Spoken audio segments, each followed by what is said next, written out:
아침 목상에 오신 여러분들 환영하고 축복합니다. 또 이렇게 아침에 첫 시간 하나님과 함께 보낼 수 있게 허락하신 하나님께 감사드리고요. 또 이렇게 아침 묵상 시간을 통해서 우리 각 사람에게 하나님 꼭 필요한 은혜를 베풀어 주실 줄 믿습니다.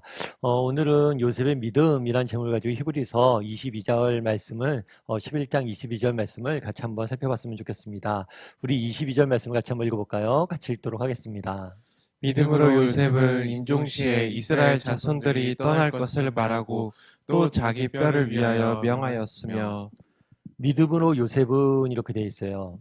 요셉. 우리가 계속해서 히브리서 11장을 살펴보고 있는데 11서 11장은 믿음의 명예의 전당이라고 그랬죠. 그래서 우리의 믿음의 모범이 될 만한 우리의 믿음의 선진들 또 선배들을 성경은 자세히 기록해 놓고 있습니다.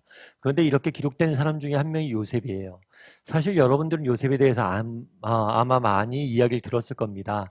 요셉은 그리스도인들이 가장 존경하고 사랑하고 아끼는 인물 중에 한 명이 아닐까 싶어요.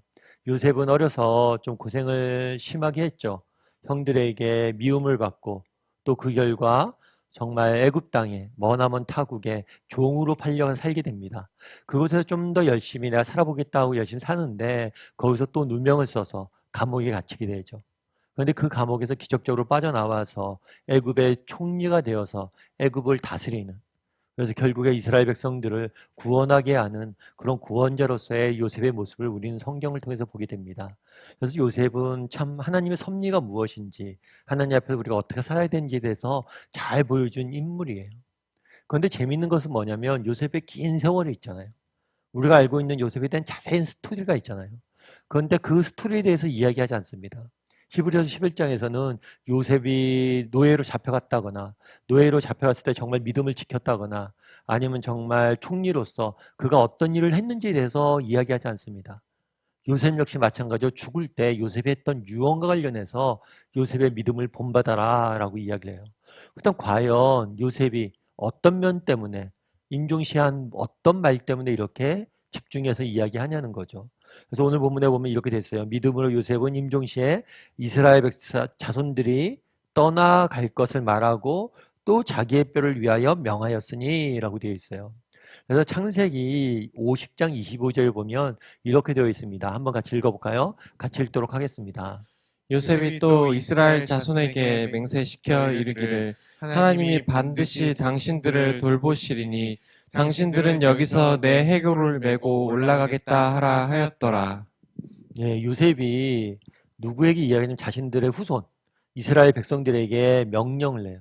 죽기 전에 어떤 유언을 남기냐면 하나님께서 반드시 너희를 뭘 할 거라고요? 돌볼 것이다. 사실 이스라엘 백성들은 애굽, 가나안 땅에 큰 기근이 듭니다. 기근이 들어서 먹을 것을 구하러 애굽 땅으로 내려와요. 그런데 애굽 땅에 내려왔을 때 참 감사한 일이 있었죠. 그건 뭐였냐면 애굽의 총리가 요셉이었던 거예요. 자신들의 막내 동생 요셉이 애굽의 총리로 성공하여 있어서 요셉의 덕분에 그곳에 잘 정착해 있습니다. 그래서 요셉이 이제 죽을 때가 된 거잖아요. 요셉이 죽을 때가 되니까 요셉이 무슨 얘기를 하는 거예요? 형들 마음속에 또 그리고 자손들의 마음속에 무슨 생각이 있는 거예요? 요셉이 이제 죽고 나면 우리를 누가 돌볼 것이냐? 우리를 돌볼 사람 누구냐? 라는 의문이 드는 거죠. 그랬을 때 요셉이 뭐라고 그래요? 아니라는 거예요. 내가 너희를 돌본 게 아니란 거예요. 너희가 애굽에 와서 이렇게 잘 살고 잘 정착할 수 있었던 것이 내 덕분이 아니란 거예요. 내 덕분이 아니라 누구 때문이다? 하나님 때문이라는 거예요. 하나님 때문. 결국에 요셉이 이렇게 이야기한 것은 결국 우리의 인생을 돌보시고 인도하시고 지키시는 분이 누구라는 확신이 있었던 거예요. 하나님이라는 확신이 있었던 거예요.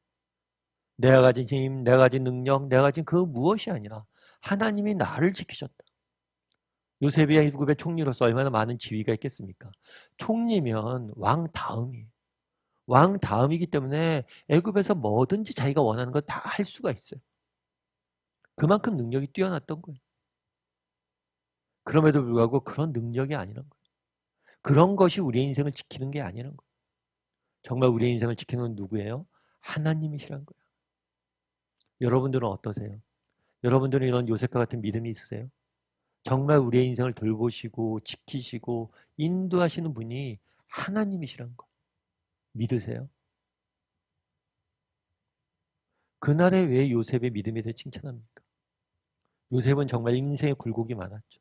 인생의 바닥까지 떨어진 사람이, 더 이상 내려갈 곳이 없었던 사람이 다른 나라의 종으로 팔려갑니다. 그것은 인생의 바닥이라고 생각했을 거예요. 여기서 내가 더 어디까지 내려가겠냐 생각을 했을 거예요. 그런데 그곳에 종으로 팔려갔다가 감옥까지 갑니다. 정말 인생이 밑바닥까지 간 거예요. 그럼에도 불구하고 하나님께서 그를 돌보시고 그를 지키셨음을 그는 경험을 했어요. 그래서 고백하는 거예요. 내가 아니라 정말 우리가 의지하고 따라야 될 분은 하나님 한 분뿐이다. 여러분도 어떠세요? 우리도 이렇게 고백할 수 있습니까? 정말 우리 인생의 바닥에 왔을 때, 정말 더 이상 앞이 캄캄하고 앞이 보이지 않을 때 여전히 우리 하나님께서 지키실 것이다. 이런 믿음들이 있으세요? 이번에 이제 올해 2021년도 새해가 밝았잖아요. 그래서 코로나로 인해서 우리가 많이 고생을 하잖아요. 이제 집사님들과 이런저런 얘기를 하다 보면 그런 얘기를 하더라고요. 작년 한 해는 처음 우리가 코로나 시대가 닥쳤고 그러다 보니까 얼떨결에 그렇게 적응해 살았대요.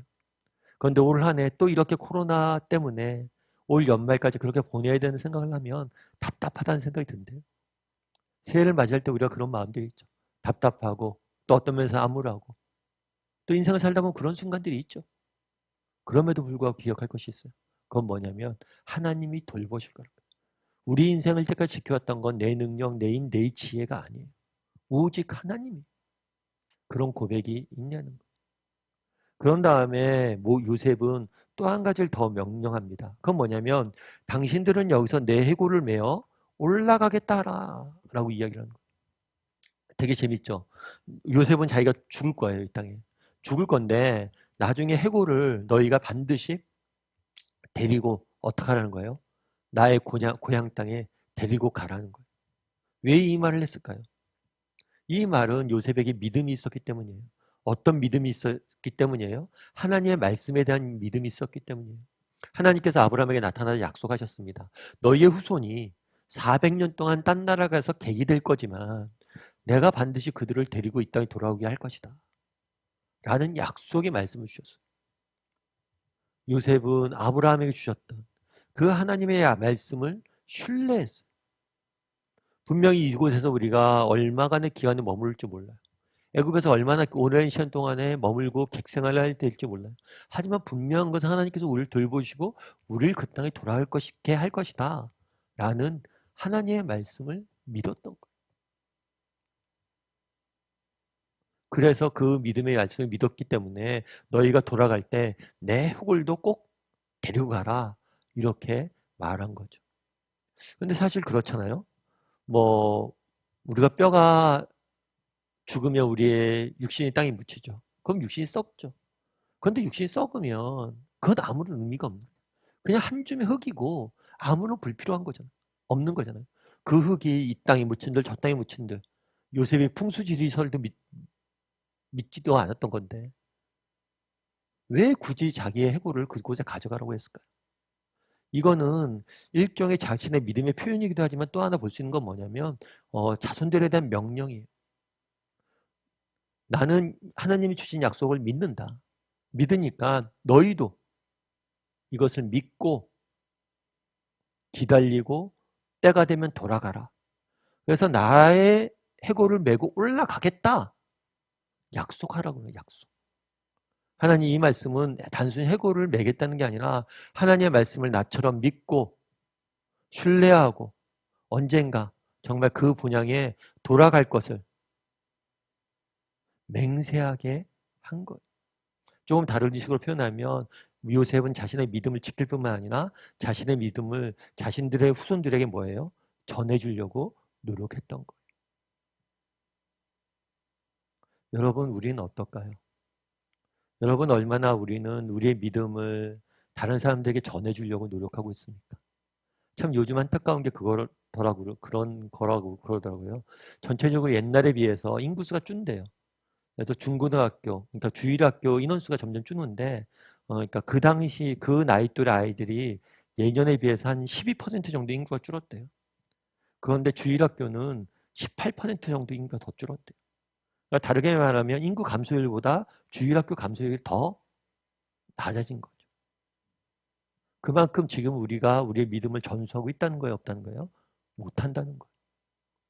우리가 유럽교회가 지금 많이 쇠퇴했다고 이야기합니다. 그것의 가장 큰 문제는 뭐냐면 교육의 문제라고 이야기를 해요. 자손들에게 믿음을 전수하지 못했다는 거죠. 우리는 우리의 믿음을 지키는 것도 중요합니다. 그런데 우리의 믿음을 증거하는 것도 중요한 거예요. 여러분, 우리는 얼마나 믿음을 증거하고 있을까요? 예전에 제가 읽은 책 중에 그런 이야기가 나와요. 어떤 얘기가 나오냐면 여러분들 구세군 아시죠? 구세군. 구세군은 뭐 겨울철에 이렇게 구세군 우리가 남비를 보잖아요. 그래갖고 구세군 남비에 이렇게 돈을 저희가 넣으면 기부를 하면 그걸 가지고 가난한 사람들 돕고, 그래서 구세군은 이렇게 가난한 사람들 돕기 위한 굉장히 중요한 단체로, 국제적인 단체로 많이 쓰임 받고 있어요. 근데 요즘은 코로나나 이런 문제들로 인해서 그 구세군을 통해서 이렇게 기부하는 금이 굉장히 줄었다고 그런 이야기를 하더라고요. 근데 이 구세군을 처음 만든 사람이 윌리엄 부스예요. 그래서 이 윌리엄 부스에 대한 여러 가지 생애에 대한 이야기들이 있는데, 그 중에 하나 제가 재밌게 읽었던 게 뭐냐면 이 부스가 말년에 좀 시력이 굉장히 안 좋아졌던 것 같아요. 그래서 아들이 이 사실을 알았어요. 그래서 특별히 의사가 아들에게 이런 얘기를 한 거예요. 아버지 시력이 점점 떨어지고 있다. 아버지가 이제 앞을 거의 못 볼 것 같다. 그러니까 조심시켜라. 그래서 아들이 이제 아버지한테 그런 얘기하는데, 아버지 이제 조금 쉬시고 뭐 좀 하지 말라고. 왜 그러냐? 아버지 눈 정상 아니라고. 곧 실명될지 모른다고. 그랬더니 윌리엄 부스가 그랬다고 그러더라고요. 그래? 그러면 이제 이때까지 두 눈을 가지고 하나님을 섬겨왔는데, 이제는 두 눈을 볼 수 없는 상태에서 어떻게 하나님을 섬길 수 있을지 방법을 찾아야겠네. 그 얘기를 했다고 그러죠. 그러니까 그 이야기를 아들이 회상을 하면서 적어놓은 거예요. 그래서 나의 아버지는 누구냐? 뭐 구세군이라는 그런 단체에 뭐 조직한 뭐 어떤 위대한 사람, 그런 게 아니라 참 늘 하나님을 섬기려고 노력했던 아버지였다, 이렇게 이야기하더라고요. 참 그런 생각이 들어요. 저도 저희 어머님 하면 가끔 말씀드리지만 늘 기도하시는 모습이 생각이 나요. 나는 우리 아이들에게, 다른 사람에게 어떤 사람으로 보여지냐는 것. 요셉은 어떤 모습으로 기억됐습니까? 마지막까지 본향을 사모하는, 하나님의 약속을 끝까지 신실히 지키는 모습으로 기억되길 원했어요. 우리는 어떤 모습으로 기억되고 있냐는 거예요. 오늘 요셉의 믿음에 대해서 한번 살펴봤는데, 우리가 두 가지 한번 살펴봤죠. 요셉은 뭐라고 고백해요? 돌보셨다. 하나님이 우리를 돌보실 것이다. 나는 이런 믿음이 있는지, 내 능력이나 내 힘이나 내 그런 것들이 아니에요. 가진 것들이 아니에요. 하나님이 우리를 돌보실 거예요. 그거에 대한 믿음이 있는지, 또 나는 무엇을 증거하는 사람인지, 우리 자녀들이, 또 세상 사람들이, 내 주변에 있는 사람들이 나에게 무엇을 보고, 내 삶 속에서 무엇을 보고 있는지, 나는 무엇을 증거하는 사람인지 한번 돌아봤으면 좋겠고, 정말 믿음을 증거하고 사랑을 증거하는 사람이 되기를 주님의 이름으로 소원합니다.